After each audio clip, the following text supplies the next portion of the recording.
We're going to be talking to Frank Turek about the Sabbath and Charlie's upcoming book in just a moment. But first, we wanted to use this segment at the top of this hour to say something important, something very important. For the past 2.5 months, there is a topic that has flooded our Freedom inbox. It has been nonstop on social media, but which we have almost totally avoided on this show. You probably already know what I'm talking about, which shows just how ubiquitous it has been.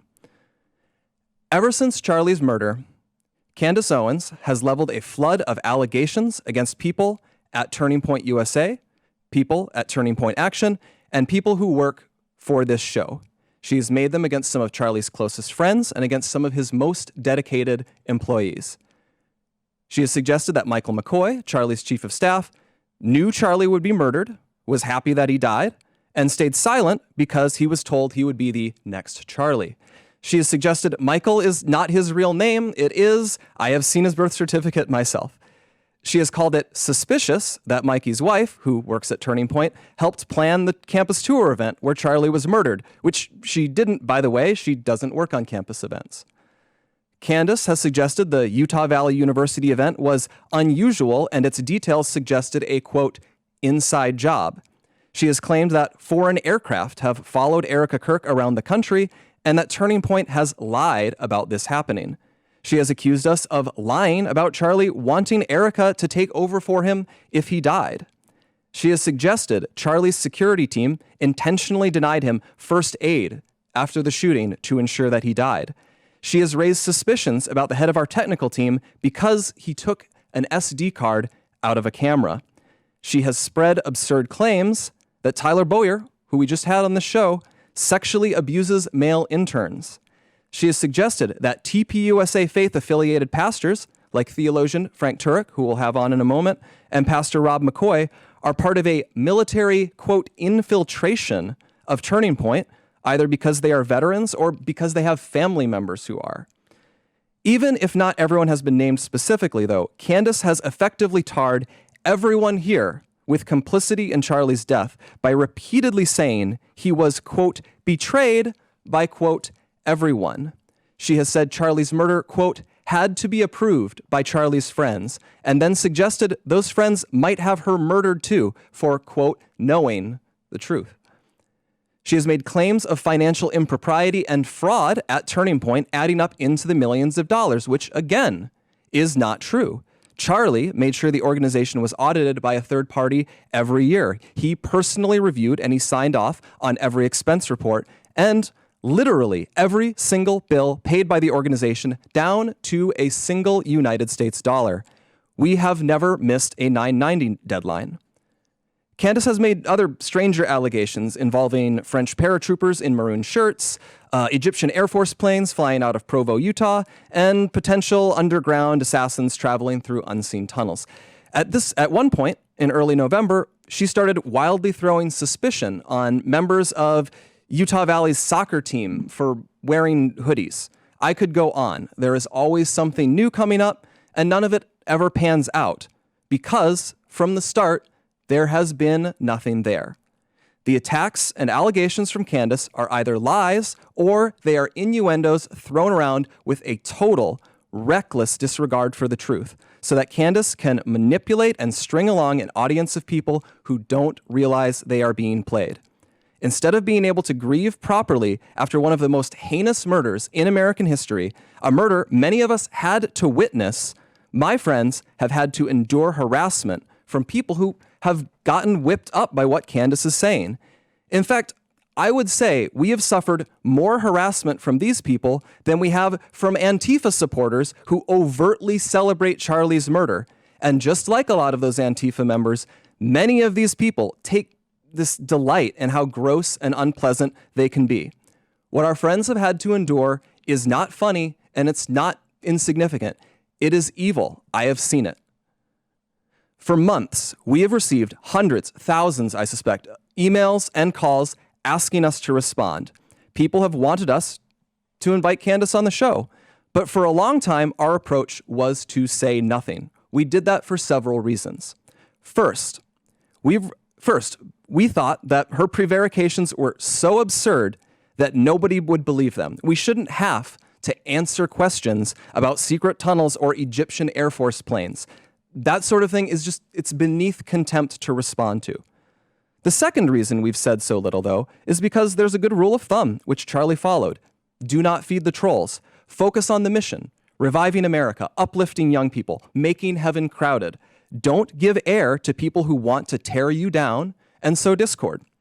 Lastly, we didn't respond because Charlie always viewed Candace as a friend, and we were holding out hope that she would return that friendship and stop what she was doing. But a week from now, it's going to be 3 months since Charlie's murder. Candace has not changed her behavior. She has continued to spread falsehoods about Charlie's friends, and she continues to concoct new ones about new people. She's using these falsehoods to enrich herself while dividing the conservative movement at an absolutely critical time for this country. And far too often, we here have heard from ordinary people, people who loved Charlie and who Charlie loved so much in return. These people have expressed the worry that we are staying silent out of cowardice or as some sort of tacit admission that some of the attacks are true. Neither is the case. Our silence has never been, and it will never be, equal to complacency or approval. Still, we decided Charlie would not allow this to go on. Charlie was not a coward. Charlie was a fighter. Charlie would not allow someone to spread lies about the people closest to him with impunity. And he would feel ashamed if other people were stepping up to defend his friends while he never did so himself. Candace has mentioned several times that the ball is in our court. So here's what is going to happen. In the near future, there will be a live stream here in Phoenix where we address in a clear and comprehensive way the claims and accusations, the false accusations that have been made against Charlie's family, friends, and the people here at Turning Point. We plan to walk through everything carefully and thoroughly. If Candace is available, we would sincerely welcome her participation in that live stream at our studio here in Phoenix. At this point, we believe the ball is back in her court. Our motivation for doing this is not out of any obligation to Candace. It is about honoring Charlie. We feel a deep responsibility to protect his legacy, his work, and the truth. I feel that. I owe Charlie everything in my life. I feel it immensely. And that is why we feel compelled to speak clearly and openly now. We'll have more on this in the near future. All right. Frank Turek, are you there? Well said, Blake. Yes, I'm here. And I just want to say that the night before Charlie was murdered, and I'm not just saying this, but I went into his office. This was after we had a meeting. You were in the meeting, Blake, me, you, Charlie, and some other folks.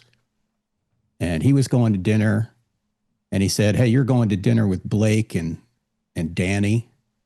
He said, "Blake is my secret weapon. He's the smartest man I know." And he loved you. And for anybody to suggest, whether it's Candace Owens or any other person within TPUSA was somehow complicit in his murder, is to say that Charlie Kirk was such a bad judge of character that he put a bunch of traitors around him.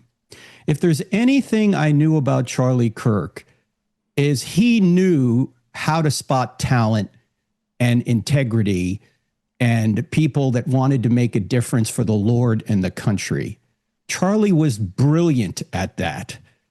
It takes a lot more faith to believe that Charlie didn't know who his friends were and picked all the wrong people to surround him, to build an organization that came from nothing to the most powerful conservative organization in the country. In 13 years, he built it, and it was big before 13 years. You know, he really got it moving in about 7 or 8 years later. It strains credulity to suggest that people within that organization, people that he handpicked himself, somehow murdered him. If you're going to suggest that, you better have a lot of evidence, and I have seen none of it. It's unconscionable that anyone would say this without evidence. You can slander, you can say what if, you can have all sorts of innuendos and insinuations. That's not evidence. You can have dreams, you can have hunches, you can have vibes. That is not evidence. Yeah. No court. Thank you so much, Frank. No court would say that's evidence. I'm sorry, Blake. We have to leave radio here for a second, but we're going to go through the break, and we want to continue our conversation. We'll be right back. Right, we're back, Frank, and thank you so much for that.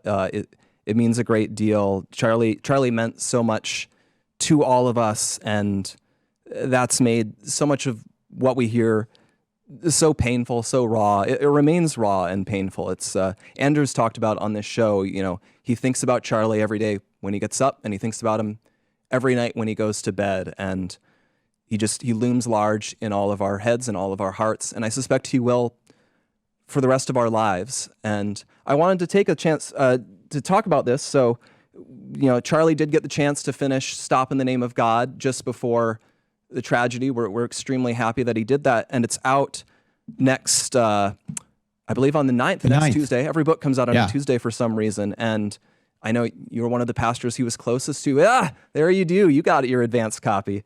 Mm-hmm. And I just thought I'd ask you, throw out to you, if you could talk about what the Sabbath means, and if you had any funny interactions with Charlie about his own relationship with the Sabbath. I'm sure he had that conversation with you. Well, yeah, Charlie was wanting to keep the Sabbath, not necessarily because he thought it was an obligation, but because he thought it was a fabulous idea that helped him recharge every week and refocus back on God and his family. He would take, as you know, Blake, he would take his cell phone, turn it off, put it in a drawer, and for 24 to 30 hours, however long the Sabbath was, you could not reach him. Unless there was some sort of emergency. There was a special line that people could call, but he wanted to be out of touch so he could be in touch with the Lord and in touch with his family, and that's what he did. And in this book, I was shocked, because he and I talked about this a lot, and I knew you probably did too, Blake. I was shocked at how good the book was, because he's not a trained theologian. But man, did he do his research, Blake. And he's got chapters in here on arguments why the Sabbath is still in place, and another chapter on why it's not. And he, of course, lets the reader decide. But he was so serious about Christianity, so serious about the Bible, that he wanted to put this down because it was such a blessing to him.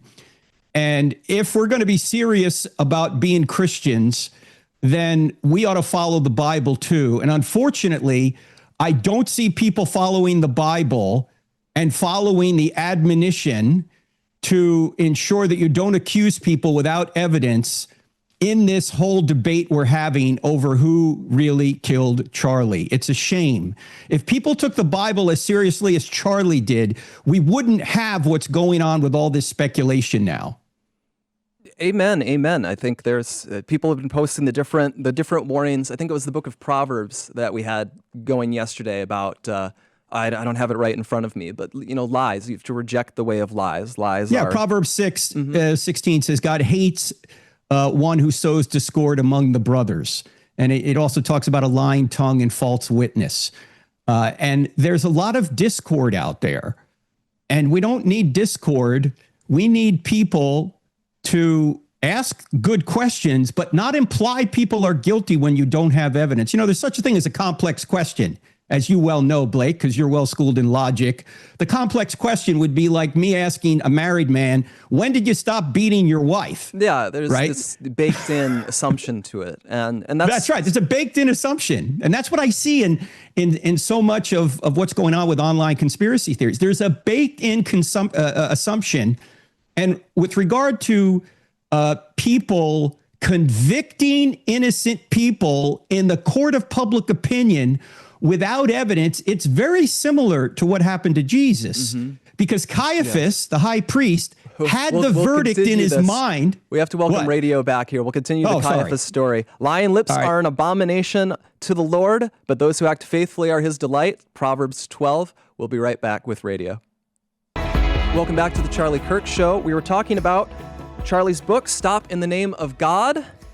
out next Tuesday, all about why, let's say here, why honoring the Sabbath will transform your life.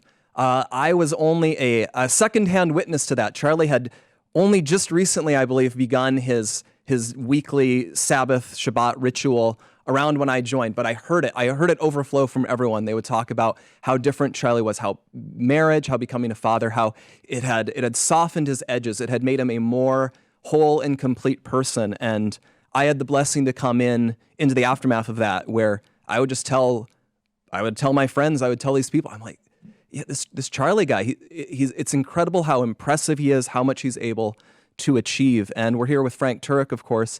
Frank, you were in the break for the radio people. You were setting up how we were talking about truth and untruth and lies, and you were telling the story of Caiaphas. Do you want to continue that story? Sure. Yeah. Caiaphas, the high priest who sentenced Jesus to die, of course, did so much wrong. He had a trial at night. He was the judge, the jury, the executioner himself. Well, he had to get Pilate to execute him. But he already had the verdict in his mind. He was not trying to discover the truth. He already had the verdict in his mind. And so he brought false witness after false witness to accuse Jesus of something he did not do. And then ultimately, Jesus under oath did admit he was the Messiah, did admit he was essentially God. And that's where, of course, Caiaphas tore his robes and said, "Blasphemy, you must die." But to that point, he had done everything against the proper use of authority. You don't judge people. You're not the judge, jury, and executioner. You don't find a verdict and then try and get people to falsely accuse the victim or the person on trial. But that's what Caiaphas did. And I see too many people doing that now. They already have a verdict in their mind. They can't substantiate it with hard evidence. They have a lot of innuendo. They have a lot of coincidences, but they don't have hard evidence. And they're looking for a way to validate what they want to be true. This is not the way our judicial system works, thankfully. It's not the way the Bible puts it forth. It's not the way, which, by the way, our judicial system and our laws are taken largely from the Bible, that you're supposed to have 2 or 3 witnesses. In other words, you're supposed to have corroborating evidence. You're supposed to have impartial judges. You're supposed to have an independent judiciary. You're supposed to be able to confront the witnesses. The Bible talks about this. And that's incorporated in our 6th Amendment to the United States Constitution. How can you confront witnesses in the court of public opinion? You can't, not in a systematic way. All this has to go to trial. And I understand, Blake, and I know we're all suspicious of government sometimes, but we can't be cynics. We can't say that every single thing the government does is corrupt or wrong. We can't do that. We won't have a society if we do that. Yeah. A lot of this, the events of the past few months, it's expanded my appreciation of Charlie and, again, how strong he was. And one of those things is, I've really realized since this happened what Charlie had to put up with in private that he never complained about. He never complained about to me, certainly, and I was one of his closest associates. And, he endured a lot of pressure. He endured in private things that were so hurtful, and he just had this strength. He wouldn't let it perturb him. And that's why I wanted to talk about this book, because I do think the Sabbath Shabbat, he would say that helped so much. It was for 6 weeks, he would labor for 6 weeks. He would endure the slings and arrows of his political enemies, his political allies, quite often. But he had this day where he was with Erika. He was with his children. The phone was off. He was unplugged. He really makes the point in this book. The Sabbath is not this duty. The Sabbath is a gift. It is God's gift to you, that you shall not labor all 7 days like a slave. You shall have this freedom from God given to you. And he really wanted to share that. It wasn't just, look at how great I am that I can do this. I'm looking here, chapter 12, Sabbath made simple, how you can incorporate it into your life by, making your Sabbath start ritual, turning off your phone 24 hours, planning screen-free meals with friends and family. And it goes on like this. And he really sketches out how you can imitate him. And we were saying in the last hour that Charlie was so great for Gen Z because he offered this model of strength and self-improvement. Don't black pill. Don't be downbeat. You can improve yourself and make your life better. 30 seconds, Frank. Now, I was also going to say it's not just about the Sabbath, too. The first 2 chapters deal with the fact that there's evidence that Christianity is true. It's more an apologetic, which is a word we use to say we're giving evidence for what we believe. It's an apologetic for Christianity. So it's not just about the Sabbath. It's a very well-written book, very well-researched book. It comes out December 9th. It's called Stop in the Name of God, Why Honoring the Sabbath Will Transform Your Life. Get it. Amen, Frank. It's... I think people will be able to get a lot from it. I think people are really going to appreciate it, and I'm so happy he was able to finish it before he was taken from us by the hand of God. We'll be right back.